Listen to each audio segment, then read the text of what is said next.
We're out on, I like to call it Menantico.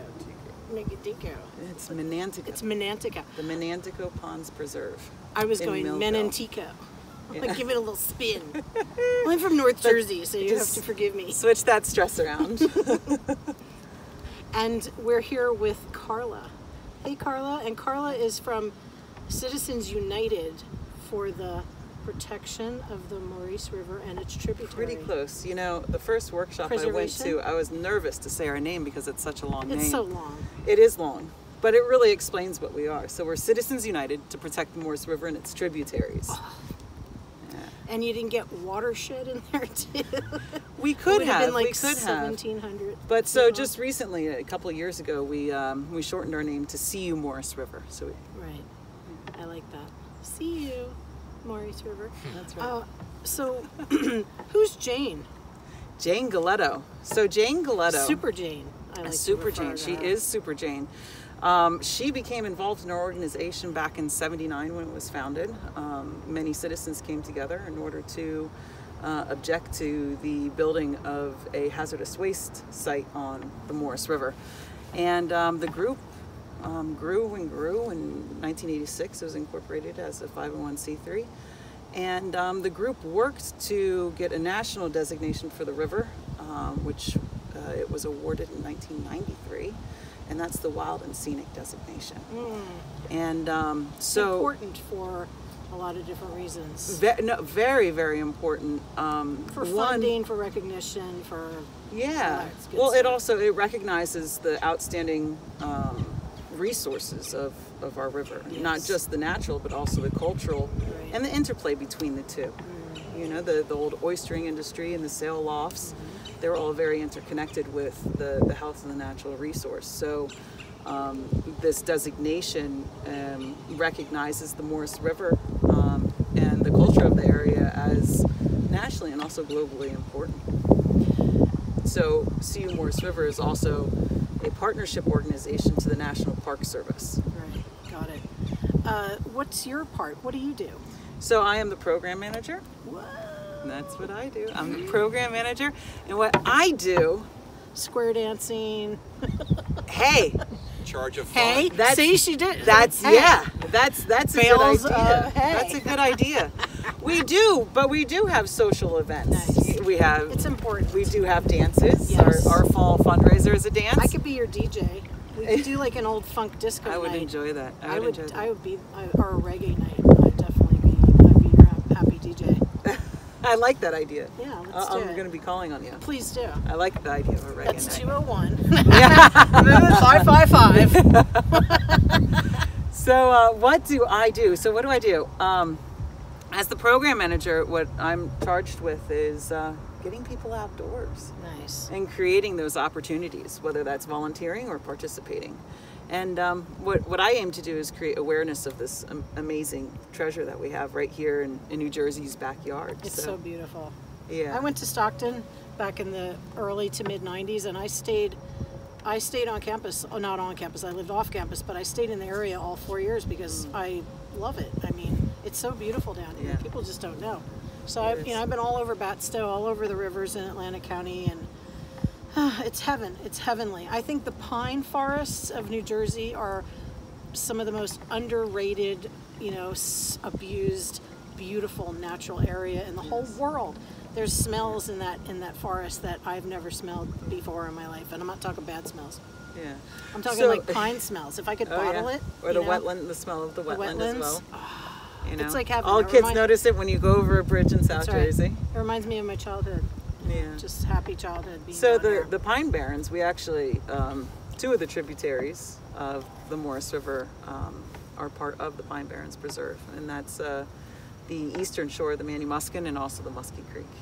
Tell me about the land that was recently acquired and protected. That is a very big deal. So that's the Holly Farm, and that's 1,400 plus acres. Right. And that piece was very important. Citizens United had been working to get that protected for 30 year,s and Jane generation after generation.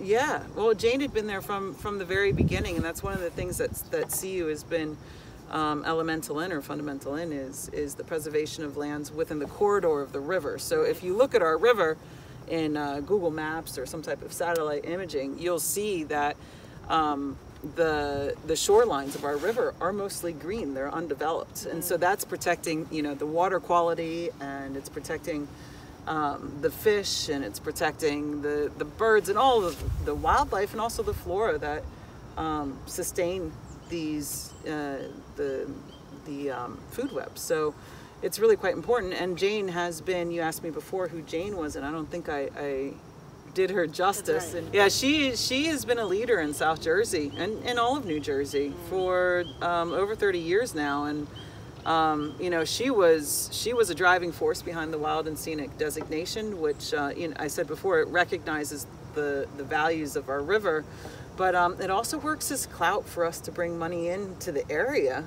You know, it brings economic resources into the area when we get grants and preservation and the like. So you know, that was really a big deal that she was able to obtain that. And it was an entire citizen community driven effort, because there was a vote that had to be, in order to get a Wild and Scenic designation, it has to go to a vote. Right. And I forget what the percentage is, but it was something like, you know, 80% or some overwhelming percent of the citizen of the voting population voted yes on that question. Did you have any help from local Congress people or council people? Absolutely, absolutely, at that time, and also the municipalities. Right. They also wanted the Wild and Scenic. Holly. It's just so peaceful. It is, isn't it? Mm-hmm. Here we go, right through it. A little gallery of trees. That's what it's called in Spanish. When the trees grow over top of you, they call it a gallery, una Adaria. So this is a little gallery of trees here. Speckled in colors and fall colors. The diversity of plants here is really impressive. When you come down, and every season there's something in bloom or fruiting, and it's so fun to just kayak around these shorelines and take in some of the plants and the interaction between the wildlife and the plants,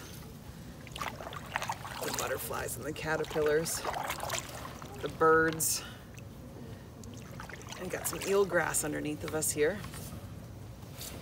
And I gotta steer you away from the blueberry there. Alright.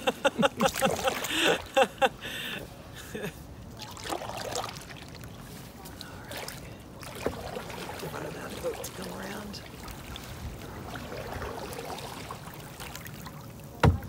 That's a chokeberry there. It's called chokeberry because the birds actually don't prefer it. So it might be a great plant to plant, because once all the other berries run out, the birds will eat that. And so it's a great late winter source of sustenance for wildlife.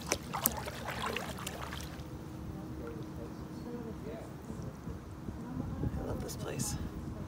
I need to get you a little closer to some interesting flora. All right.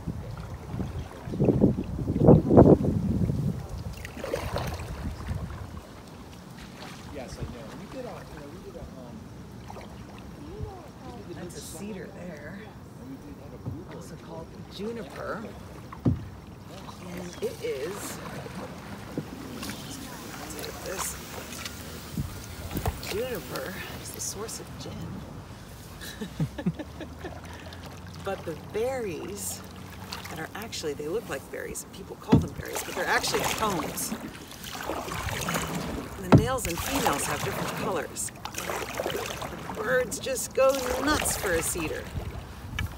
Not only do they provide food, but they also provide shelter from larger predatory animals. So, cedar's a great tree. I'm looking to see if I can find some winterberry for you to get a couple pictures of. It's a beautiful tree.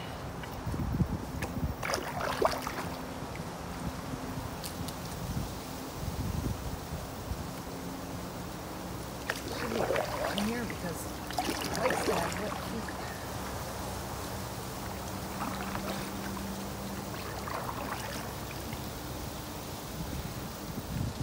There's some sweet pepper bush in here.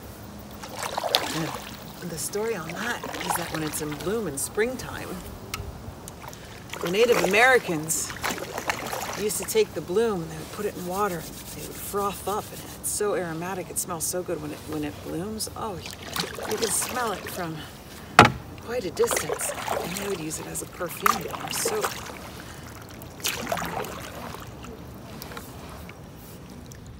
Hey everybody, what's happening? Where are we? We're at the library. We've been all around Cumberland County reading books for you, and now we're back home at the library. So I hope you enjoyed your visit today to a beautiful pond and that you learned lots of things. And we're going to be picking up on that theme by reading some books related to ponds and nature and water and critters that live on ponds. And the first book that we're going to start with is a cute little book called Tad. And Tad is a tadpole, of course, and it says sometimes the biggest stories have the smallest beginnings. And Tad is written by Benji Davies, and I believe that Benji also illustrated the book. And it's just beautiful. Look at that. Do you know what these are? They're eggs with little tadpoles inside of them.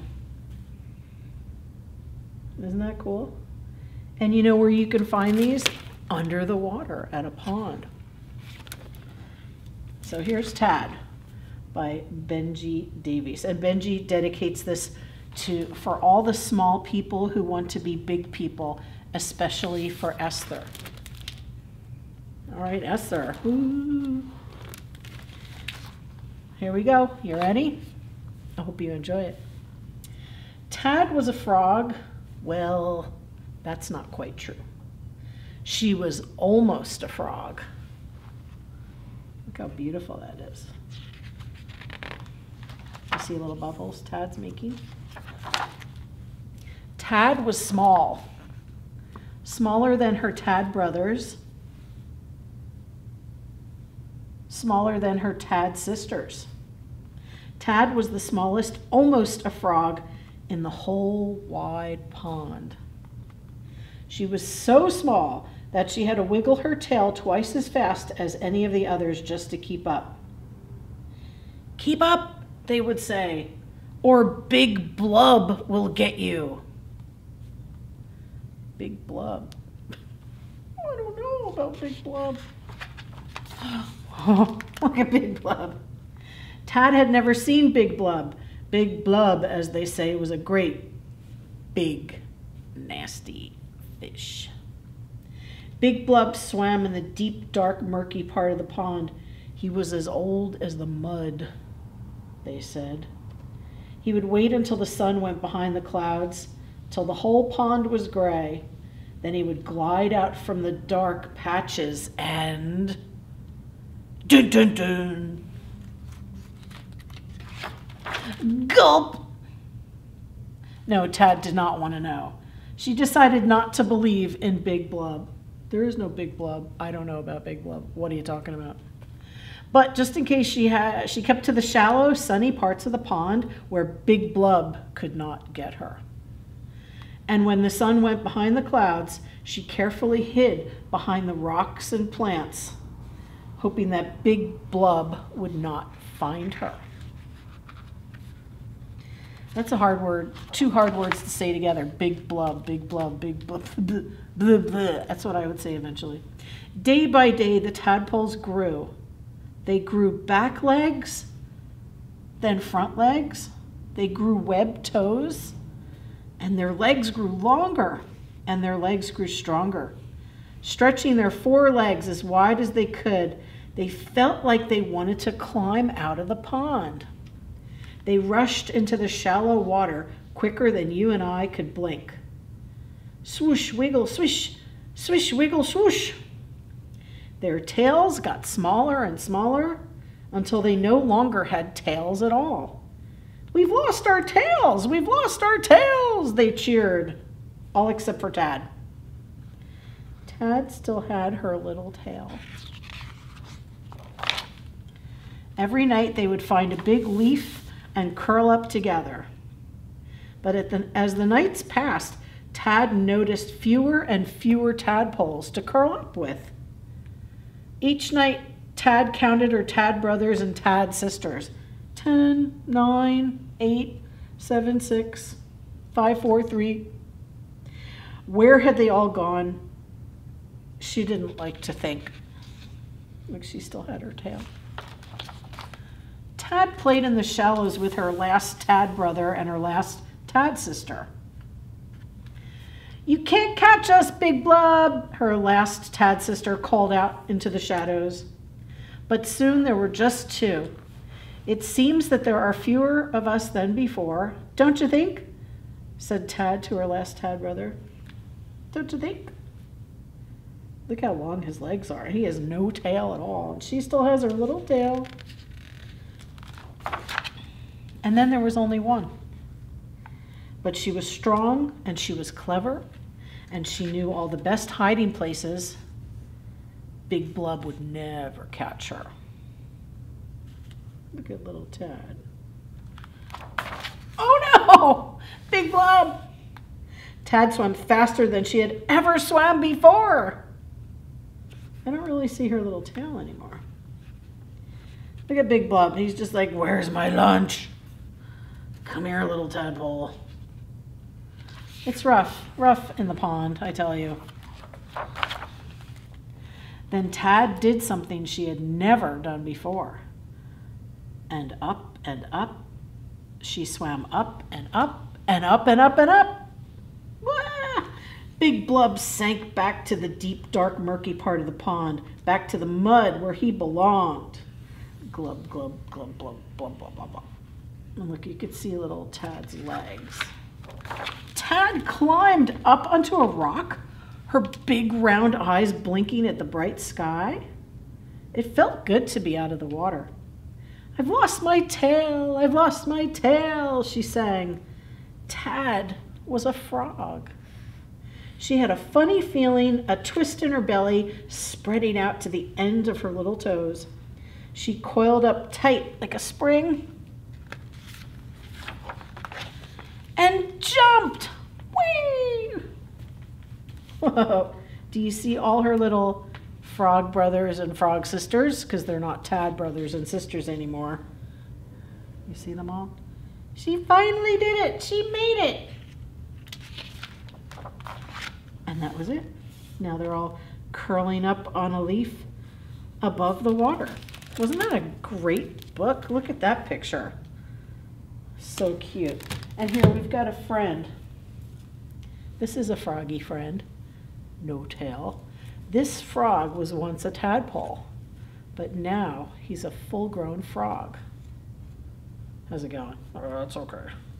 This frog lives in my office on top of my computer. Keeps me company. Very cute. So yay, that was a wonderful book. Now I'm going to stay with the pond theme for this story time. So I hope you enjoy this next story. It's called Over and Under the Pond. But let's put Tad back here so you can take a look at it as we read our story. And did you see all of our friends? Wow, gravity. Did you see all of our friends up here hanging out with us? They're all creatures that live in, on, or around a pond, or that come to visit a pond, say to hunt. So we've got an eagle, we've got a duck and another duck, quack, quack. We've got Canadian geese. We have a fish. Is that Big Glub or Big Blub or whatever his name was? It looks a little bit happier than Big Blub. This is a giant fish compared to some of these birds, though. We've got an otter. Oh.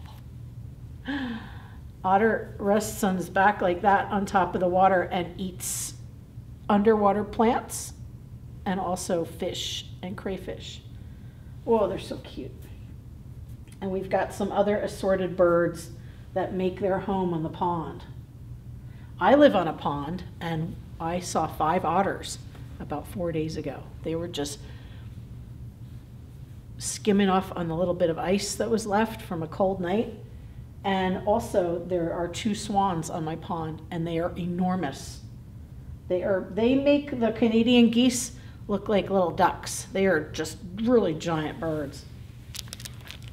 And they make really funny noises too, the swans. So here we go. Since we took you on a pond, and hopefully you learned some things about creatures that live on a pond, we're going to read this lovely book. It's called Over, which is on top, and Under the Pond. So we're going to talk about what's on top of the pond and around the pond, and also what's underwater, which is a whole other world.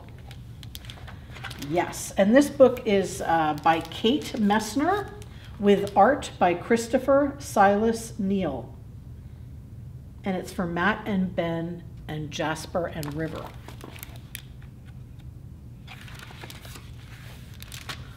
Okay, here we go. Look at that beautiful picture. You see all the lily pads and the different grasses that grow. Over the pond we slide, splashing through lily pads and sweeping through reeds. It was so nice to be out there on the canoe. I just want to thank Karla and the folks at CU Maurice River for having us there. It was so nice to be out in the water. The water's a mirror reflecting the sky, sunshine and clouds, then a shadow below. What's down there? I ask. Under the pond, Mom says. You see, they can see their reflections in the water. And look, there's a fish. And also you could see the reflection of the clouds and the trees. Yeah.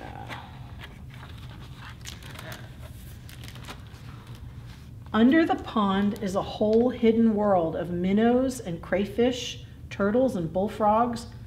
We're paddling over them right now. Look at all those creatures. There's a turtle, there's a fish. Do you see the boat? That's them looking down into the water. And here's a crayfish and a frog, some minnows.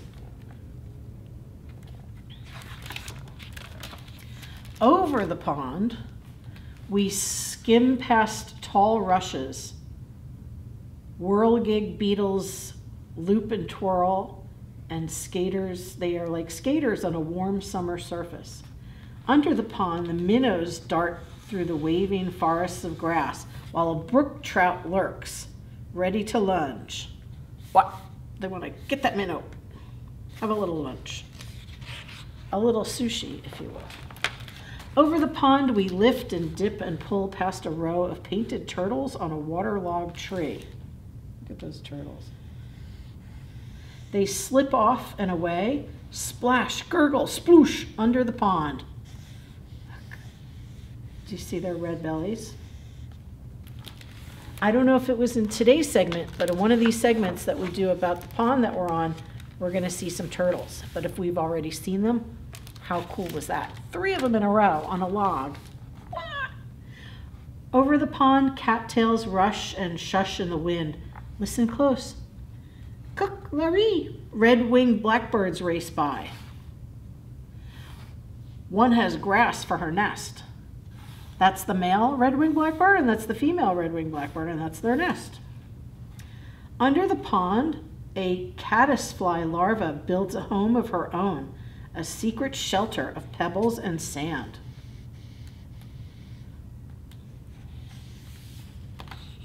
Do you know why the birds are 2 different colors? The female bird is brown and speckled because it needs to blend in with the background while she's on the nest, getting the right eggs ready to hatch. And the male blackbird is all pretty and splashy and brightly colored because that's how the female picks out the good male. She's like, oh, you're pretty. Let's make some eggs. Over the pond, the shadows of the trees lean out from the shore. We coast under a low-hanging branch. A moose looks up with a mouthful of water lilies. We've interrupted his lunch. I know we didn't see any moose, but, you know, and there they are, looking at the moose. Very pretty. Oh no, I love these critters. Under the pond, the beavers dive deep. They pump up with powerful tails and rise to the surface with delectable roots from the mud. So under the pond, a lot of the creatures depend on the plants that grow under the water to eat for their food, and the beavers and the moose and the birds are some of them. But we don't know because we don't usually go under the pond. We're usually on a boat or swimming on top. Over the pond, the wind gives us a push and stirs up the light dappled leaves on shore. There on a branch, a new goldfish teeters, finally ready to fly. Under the pond, the tadpoles are changing, learning to hop. They're losing tails, growing legs, and growing up. Do you see the moose or deer in the background? Isn't that funny? They're talking about tad also. From a tadpole to a frog. Wow, that's quite a change. Over the pond, there at the shore, tall and silent and still, a great blue heron stares down into the deep. It tenses, takes one long-legged step, and strikes right into the water. It catches a wiggling quicksilver minnow from where it was hiding under the pond. In other words, breakfast. Those herons are beautiful. Over the pond we drift, heads tipped up to the sun. A woodpecker clings to a teetering pine, digging for ants. Do you ever go for a hike in the woods and hear that knocking? And you're like, who's doing construction out here? Who's got a hammer? It's a woodpecker. And they're pecking at the wood to see if they could find some bugs. That's great that they could do that without hurting their head. And under the pond, an otter claws for freshwater mussels. Hello, does it do it? Is that what you do? Yes, yes. Oh, this is good, okay. Hey, that looks like my Uncle Fred. Otters are the best. They play, they love to play. They're just wonderful. So see the mussels buried in the mud? The otter is coming down to grab one of those for lunch. We love the otters. Over the pond, a sleepy dragonfly lands for a rest. His spindly legs tickle my knee. Under the pond, the dragonfly larvae watch what swims by. They catch minnows in their monster fast jaws. Wow. Hey, that's something that I didn't know, that a dragonfly larva can catch a fish. What? That's crazy. Usually you just see dragonflies on top of the water. You don't hear about what their kids are doing under the water. Over the pond, the shadows stretch. Ospreys circle on quiet wing. Raccoons and mink stalk the shoreline for supper. Under the pond, with a flip of a tail, a crayfish disappears into the dark. He didn't want to be that raccoon supper, I guess. And there's the mink. Look at that picture. Isn't that beautiful? Looks like it's getting on sunset time. Over the pond, we head for home. We glide, swish, bump, right up into shore as a far-off loon calls goodnight. The sky turns from sunset to dusk to dark. Night settles over the pond. The prowling catfish and drowsy turtles, the scuttling crayfish and tadpoles turn frogs, wading herons and stalking raccoons. Do you see all those critters? So that's a loon, that beautiful bird. Here's a frog. There's a bunch of dragonflies. And the stars are out. See where they dock their boat? Right up next to the house. And the hidden world under the pond. Look how pretty that picture is. Beautiful. The hidden world under the pond. And that was it. I thought it was going to say something else, but it just sort of has some of this stuff. So I'm going to read a little bit about some of the critters in here. Just a couple, because there's a lot. So, but hopefully you can come to the library and take this book out, Over and Under the Pond, and you could read for yourself. So here's the author's note. Ponds and other wetlands provide homes for plants and animals around the world. A pond is a kind of an ecosystem, an interconnected community of organisms that interact with one another and their environment. If you look back through the story, you'll find many examples, from the blackbird gathering grass for her nest to many animals eating plants and other animals as part of the food chain. In a pond ecosystem, producers like plants and plankton make their own food using sunlight, water, carbon dioxide from the air, and nutrients from the soil or water. Animals that eat plants, like the fish, birds, beavers, and moose, get their energy from these plants. And animals that eat other animals, like the great blue heron, the otter, and the raccoon, eat both plants and other animals. And at the bottom of the pond are decomposers. There's bacteria and fungi that break down dead and decayed plants and animals to return the nutrients to the soil so the cycle can start all over again. So this story was inspired by a canoe trip on Barnum Pond at the Paul Smith's College Visitor Interpretive Center in the Adirondack Mountains. And if you've never been, I highly recommend you get yourself up to the Adirondacks. It's in upstate New York. It's really beautiful, and I hope you get to see and visit it someday. So thank you so much for tuning in for our story time with all of the pond and all the critters that live in the pond. I hope you learned something. I hope you enjoy these books and being out in nature. And I just want to say thank you again to Karla and the other folks at CU Maurice River for taking us out in the pond today, and or whenever we went. It wasn't today. And for all their information. And I think that's her calling right now. Hello? Hello? It's my frog phone. Hello? See you later, kids. See you next time. Take care.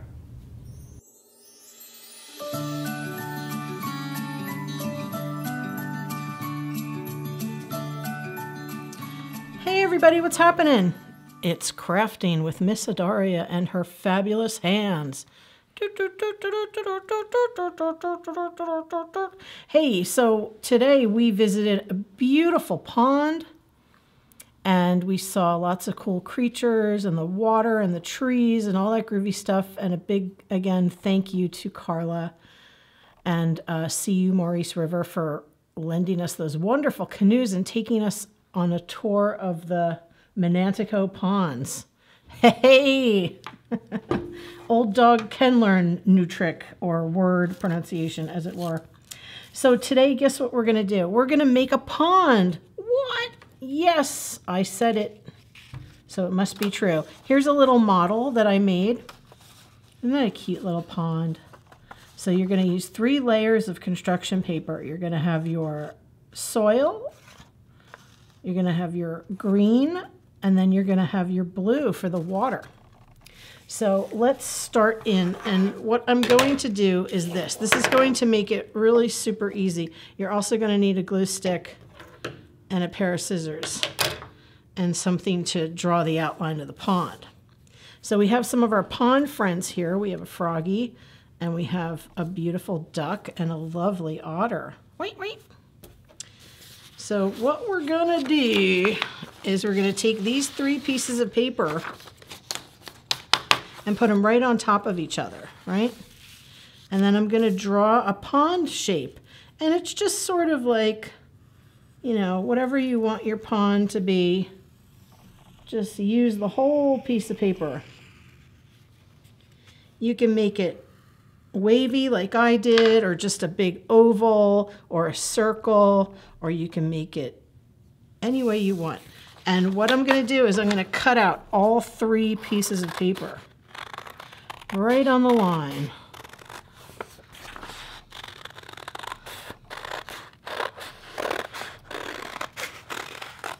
Get that pond going.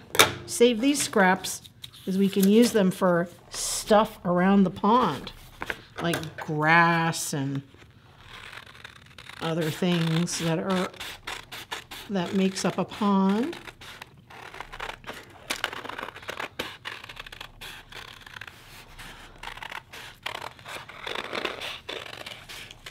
Yes, your question, what's the difference between a pond and a lake? Well, you know what? I don't really know. I'm thinking that a pond is smaller than a lake. But not really.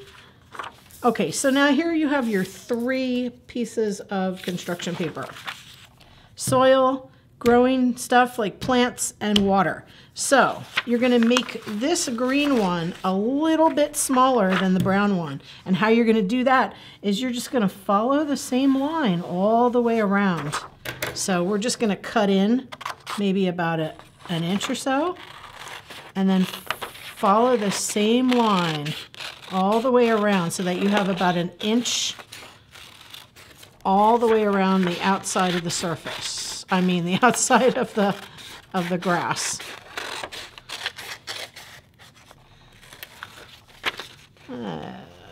Okay.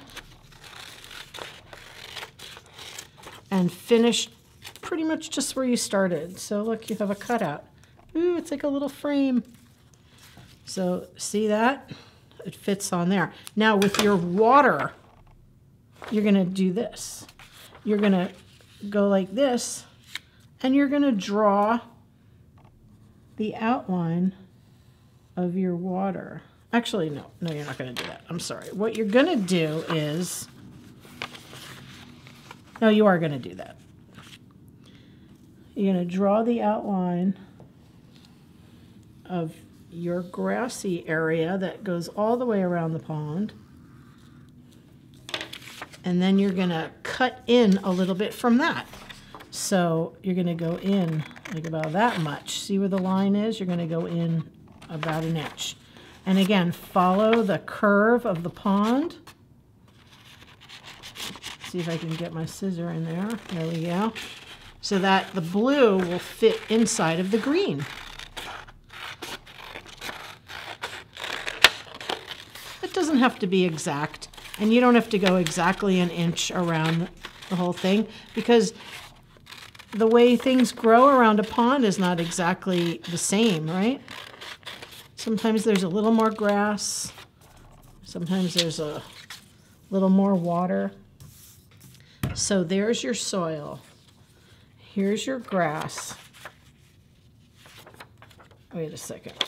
Hold on now. Okay, there we go. There's your soil. There's your grass. And here is your water. Let me see what looks better. Maybe that way? See how cool that is? So you've got your soil around, your grass layer, and your water. And what we're going to do is we're going to glue, with your glue stick, the back of the grass. And you could just follow it around the edge.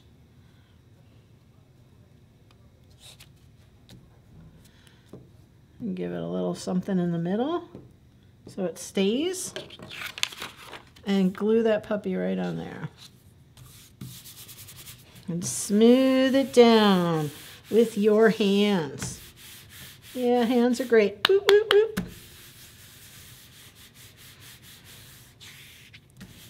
What do you think of the pond so far? I cannot wait to get in there and go swimming. So where's the water? Oh, that's right. Here's the water. How am I going to do this? That's right. So we're going to do the glue on this side. Just go around the edges. Try not to get glue on your other parts of your pond. Oh, like that. But that's okay because I'm going to cover it up with, that's right, this piece of paper. All right, there we go. Okay, duck, you're almost ready to jump in. Except I think you might be a little too big for this pond. What do you think? Well, it'll be refreshing in any event. That's right. Okay, now we have our water down there. Woo! Water, water, water. Splash! Whoa, it's more like a bathtub for this duck. Okay, I'll get out for now. So now, you can decorate your pond in many ways. Do you see what I did here? I just took a piece of scrap paper. And I just cut it like halfway down. See, like that? Don't go all the way. Just cut it halfway down. And you could just go all along. You want to leave a little bit at the bottom so you can kind of tuck it in so it has something to stand up with. You cut them in different ways because grass doesn't grow exactly at the same height by a pond because you're not mowing it, right? Right. It's more natural. And then you could just fold that over. Doesn't have to be perfect. As a matter of fact, I'm going to snip a little bit off the side there. And you know what's cool about this? You could take that bottom part right there, right? I'm just going to do it on a piece of paper so I don't get the table all gluey. And I'm going to put some glue stick right along the bottom.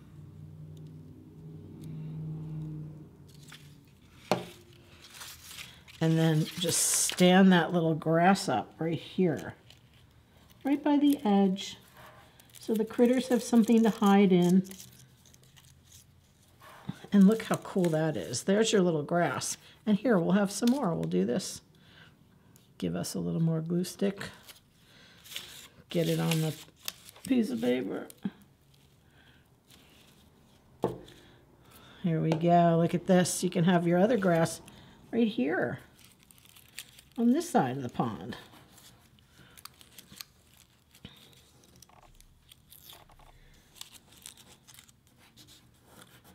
All right, look at that. And then we have other grass over here, but I don't like that grass. I'm going to do something with one of the curved pieces because it looks a little more interesting.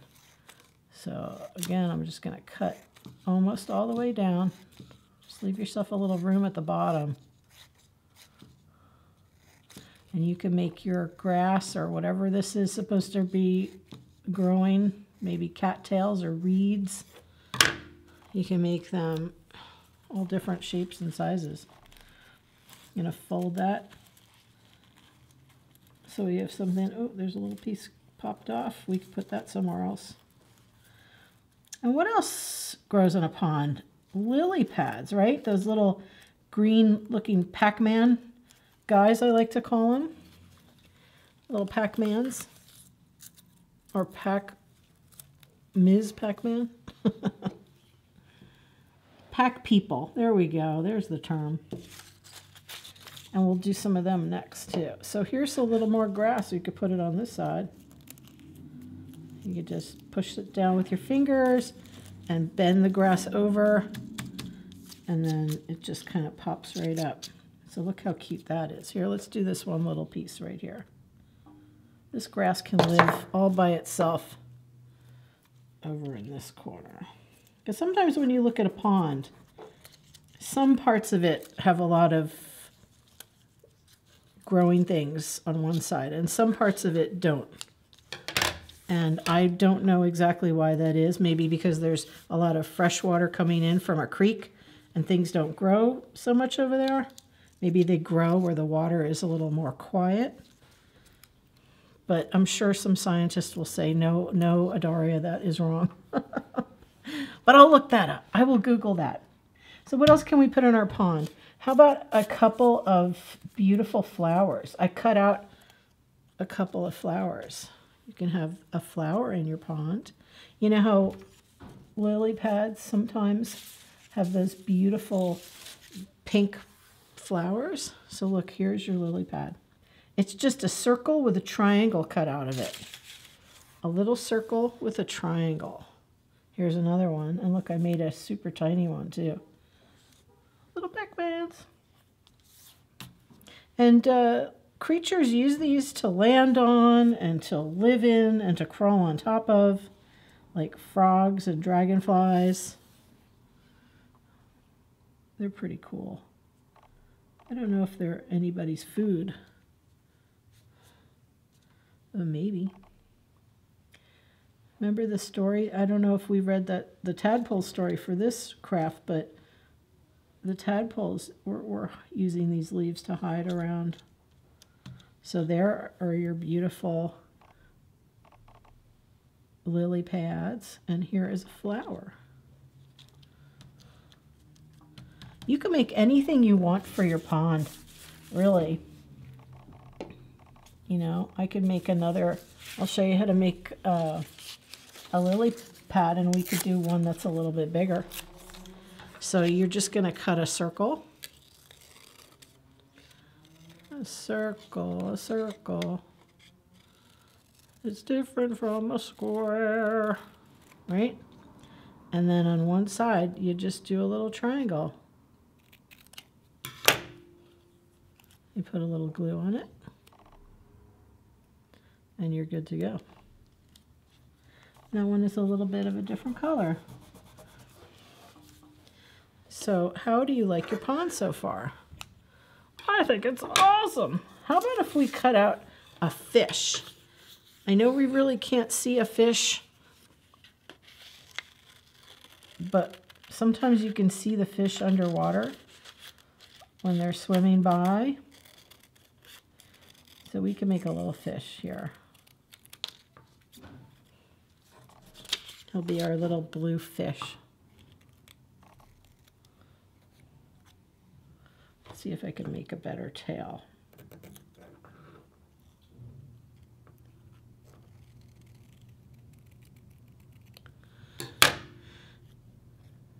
A fish that you can see underwater. Ponds are cool. There's so much life in ponds. Here's our little fishy. He could swim. It's kind of swimming near.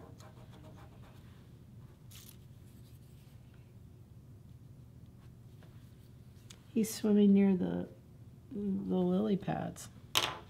So there is your pond. Isn't it cool? You can put anything you want on this. You could cut out more things. You could cut out fish. You could cut out a little dragonfly. You could draw a little dragonfly. You could do anything you want. You can make a little path going up to it with green or brown. So you can have a little green path going up to the bank. Whatever you like. We hope you enjoyed making your pond, reading about ponds, and visiting ponds today. Please join us next time when we'll make another super wonderful craft. And we hope you enjoyed yourself. Thank you for watching, and please subscribe to our YouTube channel, and we'll see you next time. Thank you, take care, and be safe, everybody.